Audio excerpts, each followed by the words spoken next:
small fruits.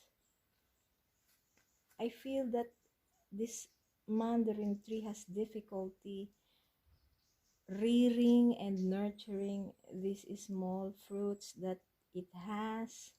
I hope it will progress and all the fruits will mature.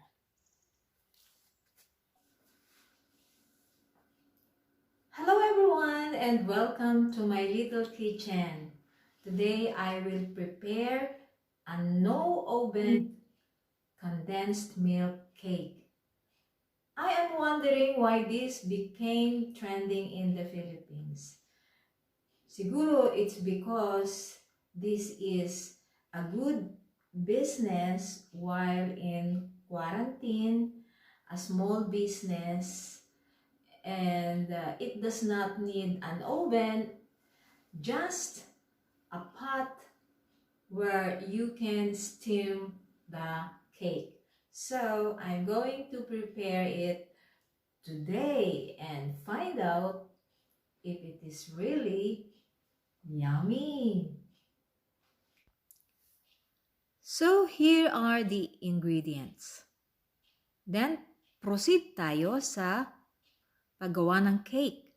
Una, ihiwalay ang puti ng itlog sa pula.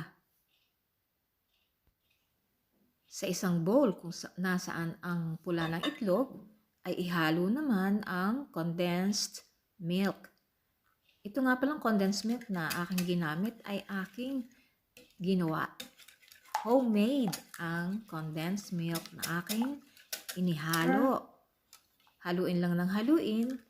Isa-isang ihulog ang ibang ingredients tulad ng butter. At ito ay tunawin sa pamamagitan ng egg beater. Vanilla. Pagkatapos ay isunod naman ang vanilla. Tapos haluin ulit. Haluin ng haluin. At ihulog naman ang harina ng unti-unti na gumagamit ng pambuhaghag ng harina, ang strainer. Bakit? Para mawala ang muo-muong mga harina.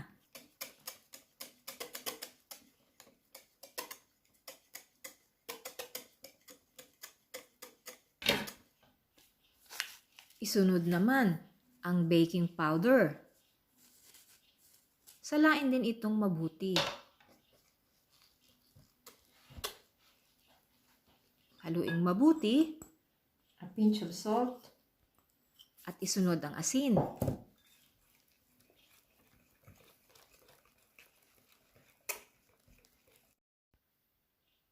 Ito naman na pagdadagdag ng lemon rind ay optional. Naisip ko lang ito kasi alam ko na magiging magandang combination ang condensed milk at ang aroma at flavor ng lemon rind.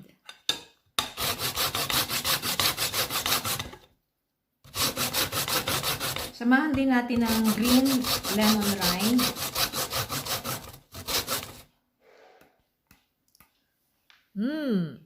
Ang bango ng amoy ng lemon rind. Alam ko sa Pilipinas ay nabubuhay ang lemon. Kaya pwede nyo itong idagdag sa inyong mga cakes.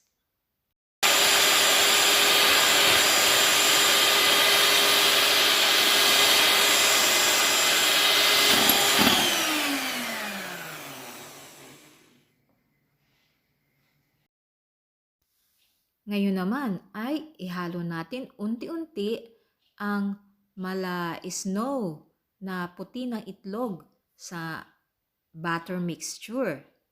Ito ay hinahalo mula ilalim pataas na pa-circular.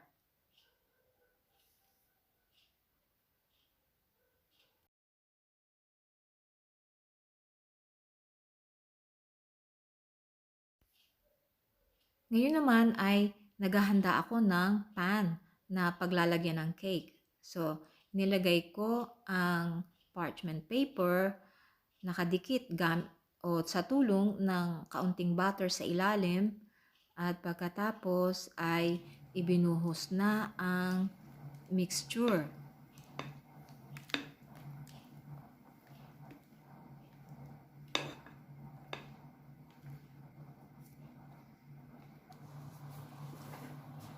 Itaktak na mabuti para mawala ang mga bula-bula.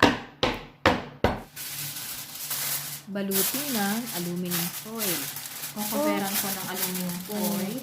Walang aluminum foil, pwedeng ang taklob na lang ang balutan ng towel or anuman na tela na pwedeng maka-absorb sa humidity o vapor. Orasan natin, cooking time 40 to 45 minutes. So, malinis, ibig sabihin ay luto na siya.